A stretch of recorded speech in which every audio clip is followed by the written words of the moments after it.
Hello everyone, आज का ये वीडियो आपके साइंस के एग्जाम के लिए बहुत ही ज़्यादा इंपॉर्टेंट रहने वाला है क्योंकि आज हम लोग करने वाले हैं फिजिक्स का लास्ट मिनट। आगे आने वाली 20 मिनट में आपको फिजिक्स के जितने भी फॉर्मूलाज हैं, जितने भी कंसेप्ट है, वो सारे के सारे इस वीडियो में क्लियर हो जाएंगे और आपको कोई भी डाउट नहीं बचेगा। बस 20 मिनट का बोल रहा हूं मैं। अगर आप ये देख लेते हो तो आपसे एक भी ऐसा न्यूमेरिकल नहीं है जो कि आप एग्जाम के अंदर छोड़ के आओगे।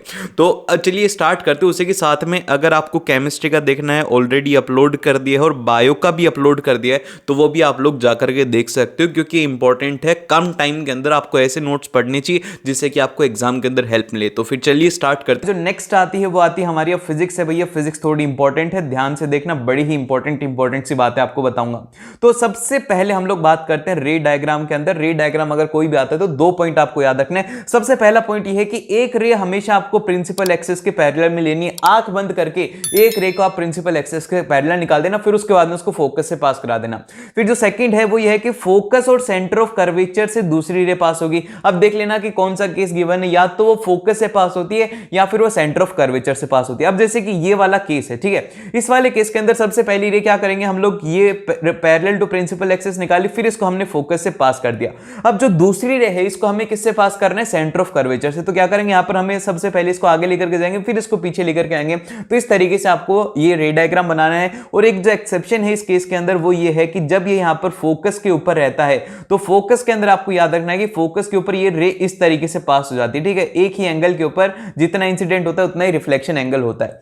देन फिर इसके बाद में जो नेक्स्ट पॉइंट आता है वो आता है कि फोकस क्या होता है, फोकस को डिफाइन कीजिए। तो focus is at the point where all the rays parallel to the principal axis meet at the point after the reflection. एक ऐसा पॉइंट जिसके ऊपर है ना सारी की सारी जो पैरेलल रेज हैं वो आकर के मीट करें, उसको हम लोग कहते हैं फोकस। और जो पोल और फोकस की दूरी होती है इसको हम लोग कहते हैं फोकल लेंथ, जो कि होता है रेडियस ऑफ कर्वेचर का हाफ होता है। और फिर इसके बाद में आते हैं यहां पर फोकल लेंथ को लेकर के। फोकल लेंथ पॉजिटिव रहती है कॉन्वेक्स मिरर के लिए, और वहीं पर जो फोकल लेंथ है वो नेगेटिव रहती है कॉनकेव मिरर के लिए। इसमें कंफ्यूज नहीं होना है, सिंपल से याद रख लो कि जो कॉन्वेक्स होता है उसके लिए पॉजिटिव फोकल लेंथ रहती है मिरर की।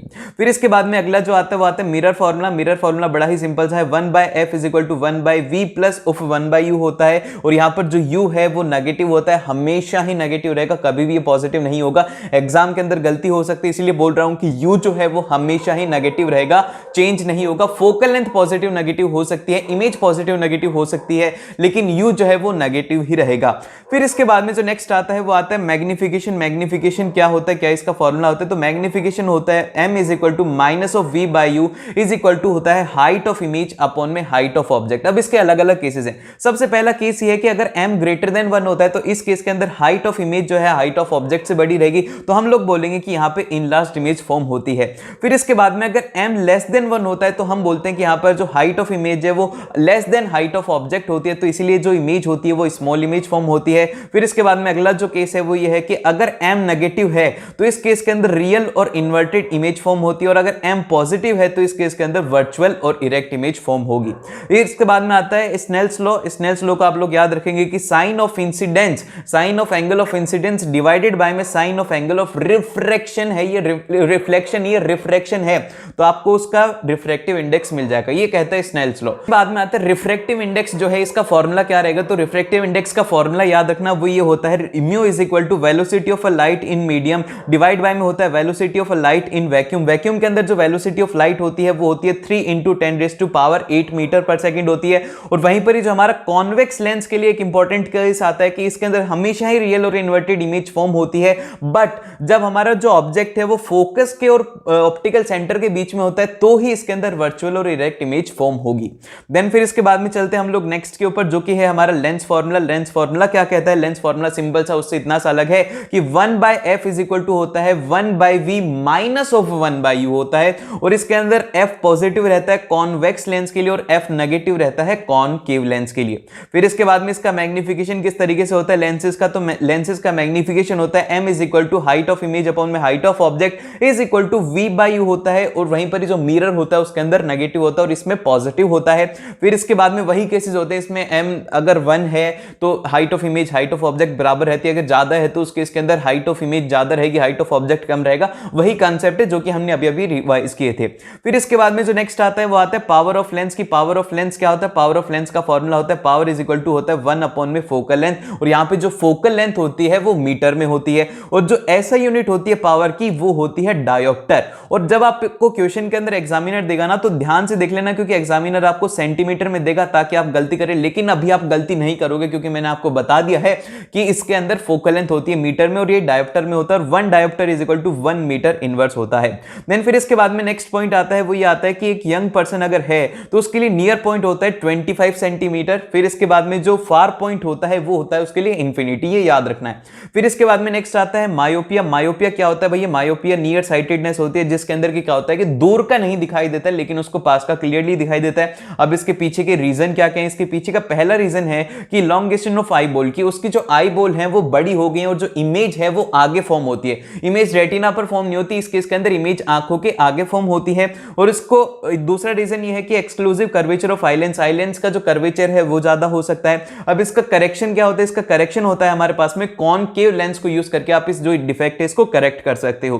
फिर इसके बाद में जो अगला डिफेक्ट आता है वो आता है हमारे पास में हाइपरमेट्रोपिया। हाइपरमेट्रोपिया बेसिकली होता है फार साइटेडनेस का। इसका मतलब ये होता है कि जो पास का है वो दिखाई नहीं देता लेकिन दूर का वहां पे दिखाई देता है। अब ये क्यों होता है? इसके पीछे का रीजन है कि आई बॉल जो है वो स्मॉल हो जाती है और इस केस के अंदर जो इमेज है वो रेटिना के पीछे बनती है, मायोपिया में इमेज आगे फॉर्म होती है। और इसका दूसरा रीजन है कि इसके अंदर focal length of eye lens जो है वो काफी ज्यादा लॉन्ग हो जाती है। इसका करेक्शन कैसे करेंगे? इसका करेक्शन हम लोग कॉन्वेक्स लेंस को यूज करके हम लोग इसका करेक्शन करते हैं। देन फिर इसके बाद में नेक्स्ट आता है प्रेस बायोपिया। प्रेस बायोपिया एक ऐसा डिफेक्ट होता है ओल्ड एज पीपल्स में होता है जिनको कि दोनों में प्रॉब्लम होती है, जो कि है ना तो पास वाले ऑब्जेक्ट्स देख पाते हैं ना ही वो दूर वाले ऑब्जेक्ट देख पाते हैं। तो उस केस के अंदर जो उनको बीमारी होती है वो जो डिफेक्ट होता है वो होता है हमारे पास में प्रेस बायोपिया।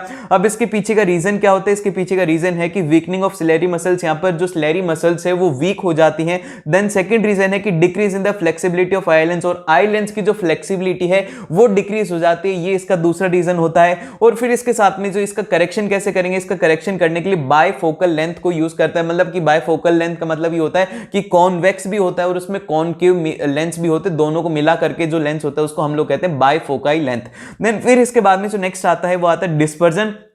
अब डिस्पर्जन क्या होता है? बेसिकली डिस्पर्जन को ध्यान से समझो। डिस्पर्जन होता है splitting of a white light into the 7 colours. जो व्हाइट लाइट होती है इसको 7 कलर में जब स्प्लिट होता है, इसी फिनोमिनन को क्या कहा जाता है? इसी फिनोमिनन को कहा जाता है डिस्पर्जन। अब ये डिस्पर्जन के जो कलर्स होते हैं, 7 कलर कौन से होते हैं? वो होते हैं विबग्योर। अब वी है यहां पर वॉयलेंट के लिए, आई है इंडिगो के लिए, बी है ब्राउन के लिए, और जी है ग्रीन के लिए, वाई है येलो के लिए, ओ है ऑरेंज के लिए, और आर है रेड के लिए।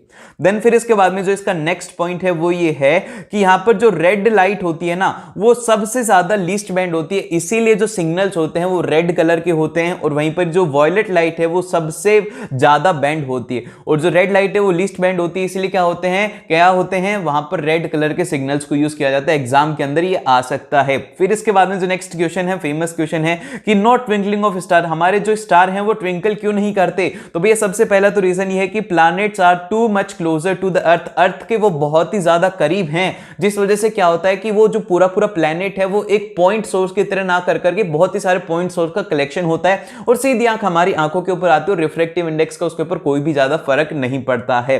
फिर इसके बाद में जो नेक्स्ट है हमारा चैप्टर वो है करंट इलेक्ट्रिसिटी। तो अब देखिए इलेक्ट्रिसिटी जो चैप्टर है इसमें सबसे पहली जो पॉइंट आता है वो आता है इलेक्ट्रिक करंट। इलेक्ट्रिक करंट क्या होता है भैया? देखो इलेक्ट्रिक करंट इसके अंदर अगर फ्लो करेगा तो आपको डिफाइन करना होगा कि इसमें कितना चार्ज फ्लो हुआ और कितने सेकंड के अंदर हुआ, इसी को ही हम लोग इलेक्ट्रिक करंट कहेंगे।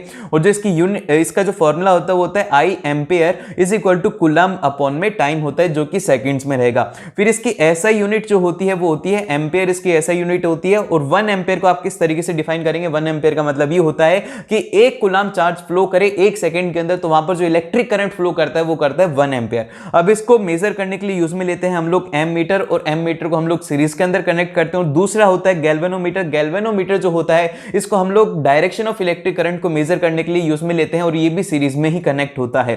देन फिर इसके बाद में जो अगला पॉइंट आता है वो आता है हमारे पास में पोटेंशियल डिफरेंस की। पोटेंशियल डिफरेंस क्या होता है, कैसे होता है? तो सबसे पहले यहां पर आता है कि amount of work done to move a charge from the one point to other point. यहां पर एक पॉइंट से दूसरे पॉइंट तक मूव करने के लिए जो वर्क डन होता है उसको पोटेंशियल डिफरेंस कहा जाता है। और जो इसका फॉर्मूला है वो है V is equal to W by Q, और जो इसकी ऐसा यूनिट होती है वो होती है वोल्ट। ठीक है, ये याद रखना है। अब इसको मेजर करने के लिए कौन सी डिवाइस यूज करते हैं? इसको मेजर करने के लिए वोल्ट मीटर को यूज में लिया जाता है, जो कि कनेक्शन होता है पैरेलल में। देन फिर इसके बाद में अगला जो टॉपिक है ना, ये ओम्स लॉ बड़ा ही इंपॉर्टेंट है, इसको ध्यान से याद रख लो। तो देखो ओम्स लॉ के अंदर ओम्स दादा ने क्या कहा था, ओम्स दादा ने कहा था कि जो हमारा पोटेंशियल डिफरेंस और जो करंट है किसी भी कंडक्टर के अक्रॉस वो डायरेक्टली प्रोपोर्शनल होते हैं। तो यहां पर इन्होंने ये बोल दिया कि V is proportional to I। अब इसको जब सॉल्व किया गया तो यहां पर हमें मिला V is equal to IR। तो आप इसको याद रख सकते हो वीर से। क्या याद रखोगे, ओम्स लॉ को कैसे याद रखोगे, वीर। वीर का मतलब क्या हो जाएगा, V is equal to IR। फिर इसके बाद में अगर V कांस्टेंट हो जाता है तो इस केस के अंदर R is inversely proportional to current. अगर आप R को बढ़ाओगे तो करंट डिक्रीज होगा, और अगर करंट को इंक्रीज करोगे तो R की वैल्यू डिक्रीज होगी। अगर आप I को कांस्टेंट रखते हो तो R is proportional to voltage. Voltage अगर बढ़ाओगे तो रेजिस्टेंस भी उसका इंक्रीज होगा। फिर इसके बाद में नेक्स्ट आते हैं रेजिस्टेंस। रेजिस्टेंस क्या होता है भैया, एक ऐसी प्रॉपर्टी जिसके थ्रू क्या है ना, वो अपने अंदर से करंट को फ्लो जो कर रहा है उसको रेजिस्ट करता है। वही क्या होती है, वही होती है हमारे पास में रेजिस्टेंस। अब यहां पे इसका फॉर्मूला होता है, वो होता है R is equal to VI होता है। और ऐसा यूनिट जो होती है वो होती है इसकी ओम होती है, या फिर आप इसको बोल सकते हो वोल्ट एम्पेयर होता है। वोल्ट पर एम्पेयर इसकी ऐसा यूनिट हो सकती है। फिर इसके बाद में जो 1 ओम है, हम इसको इस तरीके से डिफाइन करेंगे कि when 1 volt of potential difference is applied and 1 ampere current is flown through the resistance, then the 1 ohm का रेजिस्टेंस होगा। देखो इसका फॉर्मूला क्या है, वो है R is equal to VI। तो अब 1 कैसे आएगा, आप जो है V की वैल्यू भी 1 कर दो और जो I की वैल्यू है उसको भी 1 कर दो तो 1 आ जाएगा। तो यही हमने इसमें डेफिनेशन में लिखा है कि 1 ओम रेजिस्टेंस कब होगा, 1 ओम रेजिस्टेंस जब भी होगा जब उसके अंदर की 1 वोल्ट का पोटेंशियल डिफरेंस लगाएं और उसके अंदर 1 एम्पेयर का करंट फ्लो कर जाए, तो वहां पर जो रेजिस्टेंस है वो हो जाएगा 1 ओम। अब इसके बाद में जो नेक्स्ट आता है कि factor on which the resistance depend, कि किस किस के ऊपर रेजिस्टेंस डिपेंड करता है। तो सबसे पहले आता है कि it is inversely proportional to the area of cross section of conductor. Area of cross section की इनवर्सली प्रोपोर्शनल होता है। अगर आप एरिया इंक्रीज करते हो तो उस केस के अंदर उसका जो रेजिस्टेंस है वो डिक्रीज होता है। देन फिर दूसरा पॉइंट आता है कि directly proportional to the length, R is proportional to the length. अगर आप लेंथ इंक्रीज करोगे तो जो उसका रेजिस्टेंस है वो भी इंक्रीज होता है। देन फिर इसके बाद में जो नेक्स्ट आता है वो आता है nature of material. Nature of material जो होता है हमारी बेसिकली रेजिस्टिविटी होती है, जिसके ऊपर की डिपेंड करता है कि किस मटेरियल से वो बना हुआ है। और लास्ट वाला पॉइंट है वो है टेम्परेचर की। टेम्परेचर के ऊपर भी काफी ज्यादा डिपेंड करता है। और हमारे पास में जो ओवरऑल फॉर्मूला आएगा वो आएगा R is equal to rho L by A। और रो है यहाँ पर वो है रेजिस्टिविटी, जो कि एक कांस्टेंट रहता है, आप रेजिस्टिविटी को चेंज नहीं कर सकते।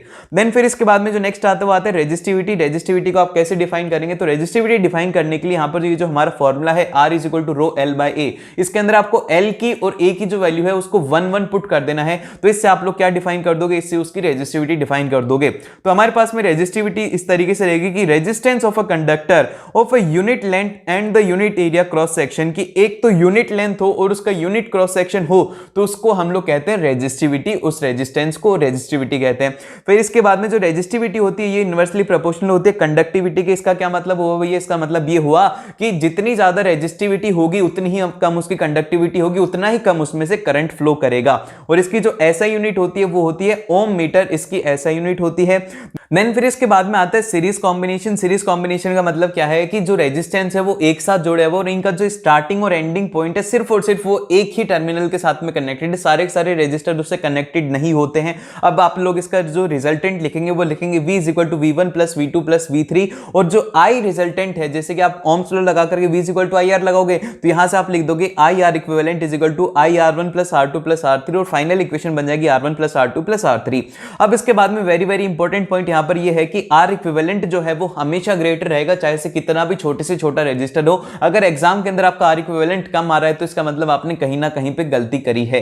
फिर इसके बाद में जो नेक्स्ट है वो ये है कि फॉर द मैक्सिमम रेजिस्टेंस हम लोग इसको कनेक्ट करते हैं सीरीज के अंदर, अदरवाइज हम लोग पैरेलल के अंदर ही कनेक्ट करते हैं। और इसका एक ड्रॉबैक ये है कि आप इसके अंदर इंडिविजुअल रजिस्टर को ऑपरेट नहीं कर सकते। सारे के सारे रजिस्टर एक साथ ही ऑन होते हैं और सारे के सारे रजिस्टर एक साथ ही ऑफ होते हैं।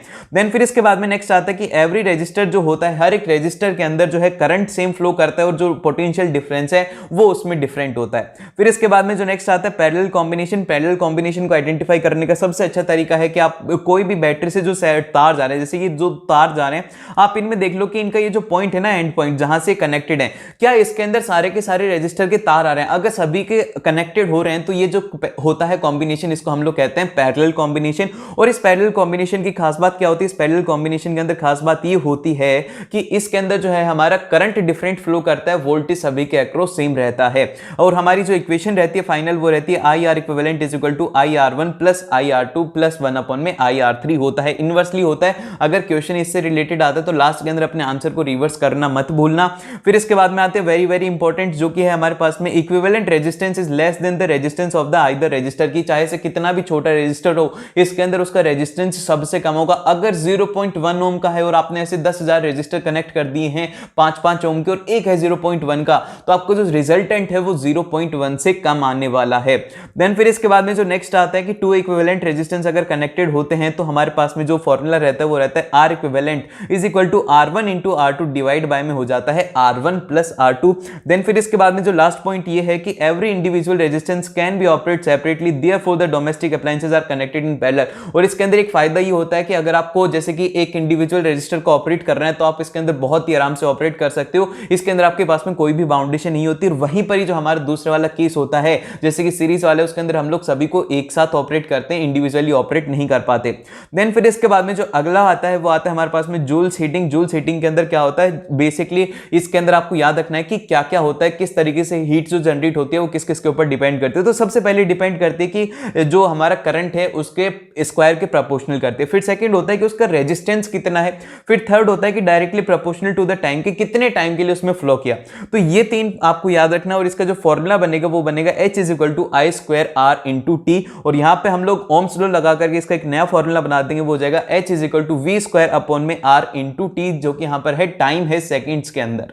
फिर इसके बाद में जो नेक्स्ट आता है वो आता है पावर। पावर बेसिकली सिंपल सी होती है, इसमें कुछ भी ज्यादा नहीं है। पावर का आपको बस फॉर्मूला याद रखना, एग्जाम के अंदर आएगा कि किसकी पावर कितनी है या फिर पूरे पूरे सर्किट की पावर कितनी है, तो आपको ये फॉर्मूला लगा देना है P is equal to V I, जो कि हम लोग ओम्स लॉ लगा करके V is equal to I R से तीन फॉर्मूले बनाएंगे इसके। वो हो जाएगा, एक तो हो जाएगा P is equal to I square into R, और दूसरा हो जाएगा P is equal to V square upon में आर। और इसके अंदर जो एनर्जी कंज्यूम होगी, कि कितनी एनर्जी कंज्यूम होगी, उसको हम लोग निकालेंगे E is equal to P into T, जो कि होता है हमारा पावर इंटू टाइम। और जो इसकी ऐसा यूनिट होती है वो होती है किलोवाट आवर होती है, और यहां पर जो टाइम रहेगा वो रहेगा आवर्स में, ठीक है। देन फिर इसके बाद में जो नेक्स्ट आता है वो आता है हमारे पास में magnetic effect of electric current. तो देखिए मैग्नेटिक इफेक्ट ऑफ जो इलेक्ट्रिक करंट है ये बहुत ही ज्यादा, इसमें जो क्वेश्चन है ना ये आपके मैग्नेटिक फील्ड लाइंस से ज्यादा आएगा। तो हम देखते हैं कि प्रॉपर्टीज ऑफ मैग्नेट क्या होती है। सबसे पहले प्रॉपर्टीज सबसे पहली तो ये होती है कि जो लाइक पोल होते हैं वो एक दूसरे को रिपेल करते हैं, और वहीं पर जो अनलाइक पोल होते हैं वो एक दूसरे को अट्रैक्ट करते हैं। वो फिर इसके बाद में जो नेक्स्ट आता है कि अगर हमारी जो मैग्नेट है उसको हम लोग फ्रीली सस्पेंड कर देते हैं तो इस केस के अंदर क्या होता है कि जो मैग्नेट है always point towards the north and the south direction, और नॉर्थ और साउथ डायरेक्शन के अंदर एक मैग्नेट पॉइंट करती है। फिर इसके बाद में जो नेक्स्ट आता है कि मैग्नेटिक फील्ड क्या होता है। मैग्नेटिक फील्ड वो एरिया होता है जहां पे कि अगर कोई दूसरी मैग्नेट आती है तो वो एक मैग्नेटिक फोर्स को एक्सपीरियंस करती है, वही होती है एक मैग्नेटिक फील्ड। अब यहां पे क्वेश्चन इससे नहीं आएगा, क्वेश्चन आएगा यहां से, क्वेश्चन आएगा यहां से। क्वेश्चन ये आएगा कि मैग्नेटिक फील्ड लाइन से रिलेटेड क्वेश्चन आने वाला है कि प्रॉपर्टीज बताइए मैग्नेटिक फील्ड लाइंस की। तो सबसे पहली जो प्रॉपर्टी है इसकी वो ये है कि lines originate from the north pole of a magnet and and at a south pole, कि जो लाइंस है वो ओरिजिनेट होती है नॉर्थ पोल से और एंड कहां पर हो जाती है, साउथ पोल के ऊपर। फिर इसके बाद में जो नेक्स्ट आता है वो ये आता है कि magnetic field lines are denser near the pole and but rarer at the end, कि यहां पर जैसे कि पोल के पास में क्या होती है कि बहुत सारी लाइन होती है, और जैसे जैसे आप पोल से दूर जाओगे तो वहां पर जो लाइन की डेंसिटी है वो कम होने लग जाती है। और फिर इसके बाद में जो नेक्स्ट आता है वो आता है कि magnetic field lines do not intersect each other, और ये कभी भी एक दूसरे को इंटरसेक्ट नहीं करती हैं। अब क्यों नहीं करती है, ये वाला क्वेश्चन देख लो कि why does the magnetic field lines do not intersect. तो इसका जो आंसर है ये रहेगा कि this is because if there is a point of intersection, अगर कोई पॉइंट ऑफ इंटरसेक्शन होता है तो the compass needle would be point in the two direction. अगर ऐसा होता है तो जो कंपास नीडल है वो दो डायरेक्शन बताएगी। अब अगर दो डायरेक्शन बताएगी तो उस केस के अंदर एक पॉइंट के ऊपर दो टेंजेंट होगी, तो दो टेंजेंट एक पॉइंट के ऊपर नहीं हो सकती, क्योंकि हम लोग अभी अभी क्या पढ़ के आए, मैथ्स में हमने पढ़ा है कि एक पॉइंट है उसके ऊपर सिर्फ और सिर्फ एक ही टेंजेंट एग्जिस्ट कर सकते। तो ये आंसर एग्जाम में लिखाना। फिर इसके बाद में जो नेक्स्ट आता है वो आता है कि ऑरेस्टेड जो हमारा एक्सपेरिमेंट था इसके अंदर क्या हुआ था। इसके अंदर बेसिकली आपको ये याद रखना है कि ऑरेस्टेड एक्सपेरिमेंट में इन्होंने ये आइडेंटिफाई किया था कि अगर एक वायर है जिसके अंदर से करंट अगर फ्लो हो रहा है तो उसके अराउंड एक मैग्नेटिक फील्ड जनरेट होती है, और इस मैग्नेटिक फील्ड फील्ड को निकालने के लिए आप लोगों को कि इसकी डायरेक्शन कैसे निकालोगे, तो इसके लिए जो रूल दिया गया था वो दिया गया था राइट हैंड थंब रूल। इस रूल के अकॉर्डिंग क्या है कि अगर ये मतलब कि ये मान लो कि वायर है और इसके अंदर करंट ऊपर की तरफ फ्लो कर रहा है, तो आपको अंगूठा करंट की डायरेक्शन में रखना है, फिर इसके अराउंड ऐसे अपनी फिंगर्स को कर्ल करना है। तो जिस डायरेक्शन में आपकी फिंगर्स कर्ल करेंगी वही होता है डायरेक्शन की क्लॉकवाइज होगा या फिर एंटी क्लॉकवाइज रहेगा। फिर इसके बाद में जो नेक्स्ट आता है वो आता है हमारे पास में current magnetic field due pattern due to the current carrying loop. की करंट कैरिंग अगर लूप है तो उससे कैसा मैग्नेटिक फील्ड का पैटर्न रहेगा। तो सबसे पहले यहां पर आता है कि magnetic field lines are circular near the current carrying circular loop. यहां पर है ना, जो इसके जो एंड है उसके ऊपर ये सर्कुलर रहेंगी। As we move away from the loop the field lines from the bigger and bigger circle. जैसे जैसे आप लूप से दूर जाते जाओगे, उसके एंड से दूर जाते जाओगे, तो वहां पर जो सर्कल है उसकी साइज है वो बड़ी होती जाएगी।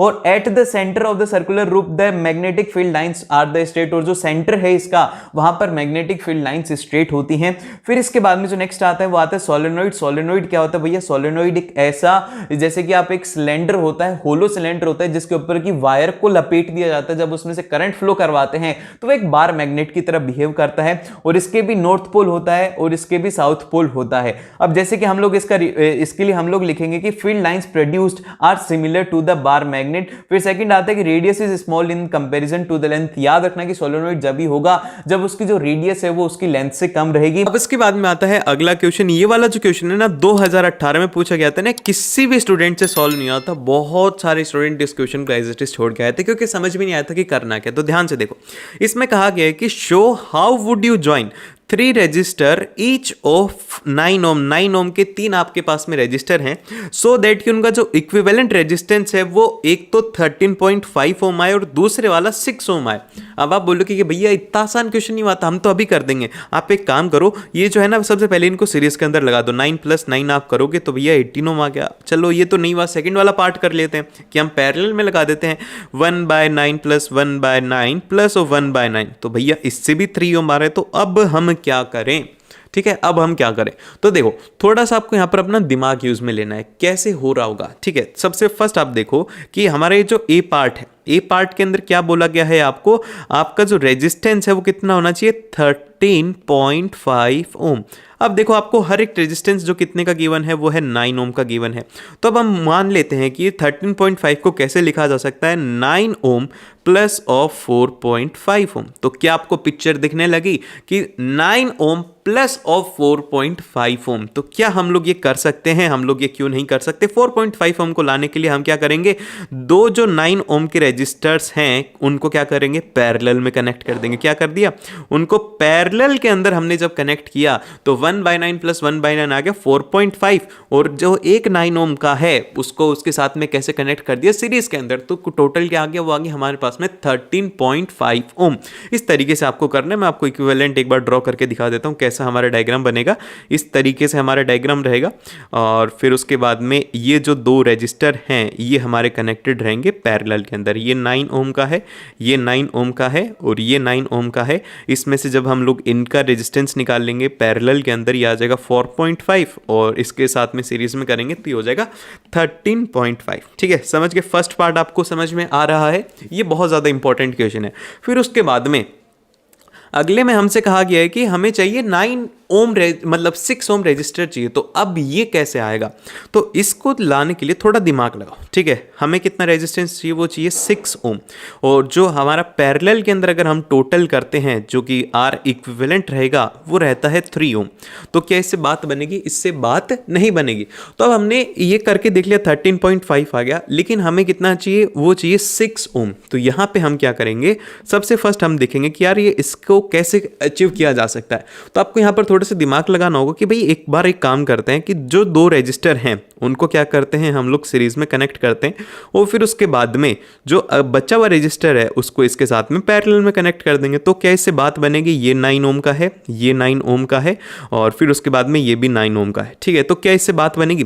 तो आप देखोगे कि भाई 9 ओम और 9 ओम कितना हो गया? ये हो गया 18 ओम का रजिस्टर, और 1/18 प्लस ऑफ 1/9 तो क्या यहाँ से हो रहा है? एकदम से सही हो रहा है भैया, जो आपने बोला था वैसा ही हो गया। तो बस यही बात है, आपको सिंपल सा थोड़ा सा लॉजिक लगाना होगा कि पहले हमने दो को पैरेलल में किया था, अब दो को सीरीज को और उसके साथ में पैरेलल में हमें कनेक्ट करना है। तो ये यहाँ पर थोड़ा सा माइंड ट्रिकी वाला क्वेश्चन था, जो कि आपको एग्जाम में ना क्लिक करे अगर आपने ऐसा क्वेश्चन नहीं देखा है, तो ये एक इंपॉर्टेंट क्वेश्चन है। एंड अब इसके बाद में जो अगला क्वेश्चन है ना, ये थोड़ा इंपॉर्टेंट क्वेश्चन है। ऐसे क्वेश्चन एग्जाम के अंदर आते हैं और हम इसमें कंफ्यूज हो जाते हैं, तो ध्यान से देखना।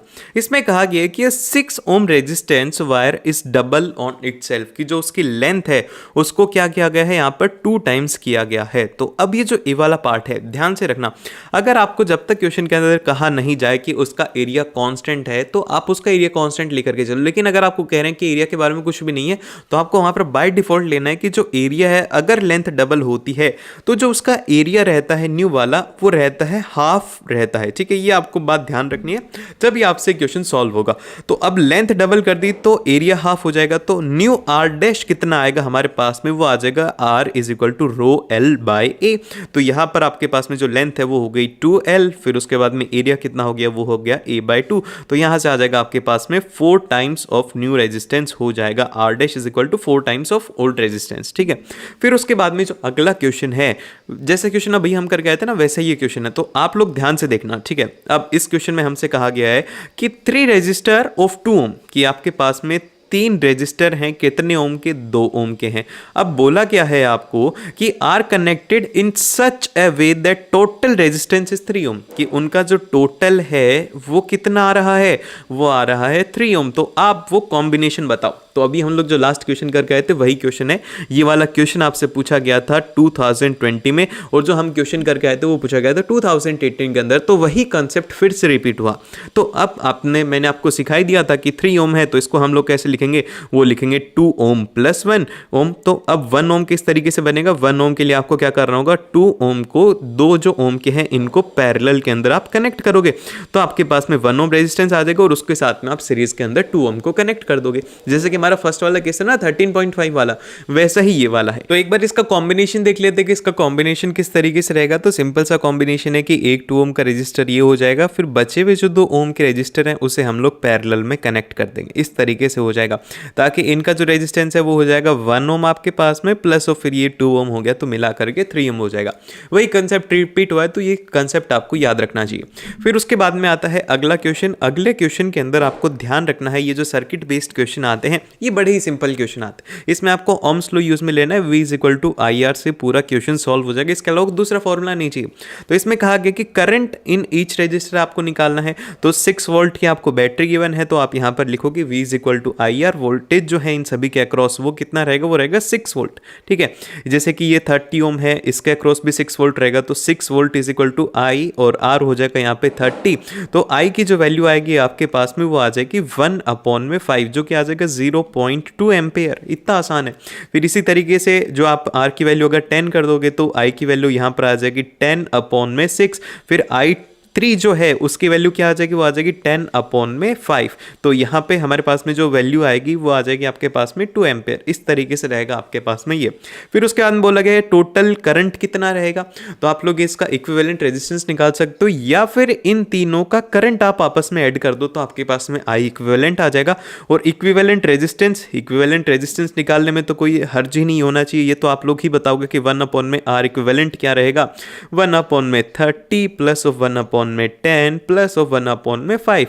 तो जब आप इसे सॉल्व करेंगे तो आपके पास में यहाँ पे टोटल में आ जाएगा 31 प्लस यहाँ पर आ जाएगा 3 और यहाँ पे आ जाएगा 6। तो यहाँ पे जब हम करेंगे आ जाएगा 10/30। तो R इक्विवेलेंट जो है वो 10/30 नहीं रहेगा, वो रहेगा आपके पास में 3 ओम। आपको लास्ट में उसको रिवर्स भी करना होगा। ये हो गया, इस तरीके से आपको सॉल्व कर रहे हैं, तब फास्ट आप इसे सॉल्व कर सकते हो। फिर उसके बाद में आता है अगला क्वेश्चन, बहुत ही ज़्यादा टफ क्वेश्चन था ये। 2022 के अंदर शायद ये क्वेश्चन आया था और बड़ा ही टफ क्वेश्चन था। कोई भी स्टूडेंट इसे सही मार्क नहीं कर गया, तब बहुत ज़्यादा कैलकुलेशन होने लग रही थी। ध्यान से देखना, इसमें कहा गया कि 2 बल्ब हैं, एक है 100 वाट का और दूसरा है 40 वाट का, आर कनेक्टेड इन सीरीज, कि उनको सीरीज के अंदर कनेक्ट किया जाता है। And the current through the 100 watt bulb is 1 ampere, कि उनको सीरीज के अंदर कनेक्ट कर रहे हैं। ये बात इंपॉर्टेंट है। और जो 100 वाट के अक्रॉस हमारा करंट है वो कितना है, वो है 1 एम्पियर। तो अब आपको कैलकुलेट करना है कि the current through 40 what bulb, 40 what bulb के थ्रू आपका करंट कितना रहेगा, तो आपको ये कैलकुलेट करना है। अब आप बोलोगे कि भैया इसके अंदर तो हमें वोल्टेज भी नहीं दिए हुए, तो अब हम क्या करेंगे कि ये 40 के अक्रॉस 1 एम्पेयर हो रहा है, तो इसके अक्रॉस कितना होगा 1 बाय, हम लोग इसको कर देंगे 100/40, तो हम इसे निकाल सकते हैं। ऐसा नहीं है, ध्यान से देखो, इसमें एक बात लिखी हुई है, वो क्या लिखी हुई है, सीरीज के अंदर। और सीरीज के अंदर क्या होता है, करंट रहता है सेम, तो सेम करंट है तो 1 एम्पियर फ्लो कर रहा है, तो इसमें भी 1 एम्पियर ही फ्लो करेगा।